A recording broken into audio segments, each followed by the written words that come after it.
அடிச்சிட்டாங்க. அந்த டைமில் பாஸ்டர் வந்து நீங்கள் ஜெபம் பண்ணி உடச்ச உடனே அந்த வீட்டுக்கு போகிற அந்த பாட்டியை பார்த்து ஓடுது.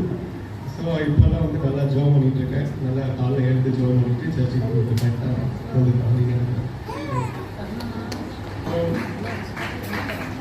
நான் என் வீட்டில் ரைட் சைடு ஒரு வீடு புதுசாக அவங்க வந்து விக்கிரகங்கள் ஆராதனை பண்ணிட்டு போவாங்க. நிறைய செத்து போன ஆவிகள் எல்லாத்தையும் வர வச்சு மேலே தனியாக யாராவது இருந்தாங்கன்னா அவங்கள லாக் பண்ணி நரபலி கொடுக்குற மாதிரி ஒரு கூட்டம்.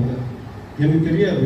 நான் ஜெபம் பண்ணிக்கிட்டு நான் அங்கே இருக்கும்போது ஒரு டைம் ஸோ ஒரு டீம் ஃபுல்லாக வந்து உடம்புல தலையில் குழப்பம் பண்ணி ரோட்டில் அடிச்சிட்டாங்க. அப்புறம் நான் வந்து சங்கீதம் 91 அதிகாரம் அப்படி படித்து உடம்பு அப்போ வந்து ஷிவரிங் வந்து அப்போலாம் நிறையா பண்ணவே முடியல.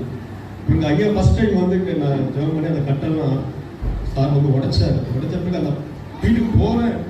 அந்த பாட்டி மிரண்டு பயந்து அப்படியே விலகி ஓடுறாங்க. அப்போ வந்து அவங்க விலகிட்டாங்க. இப்போ நான் நல்லா ஜெபம் பண்ணிட்டு இருக்கேன்.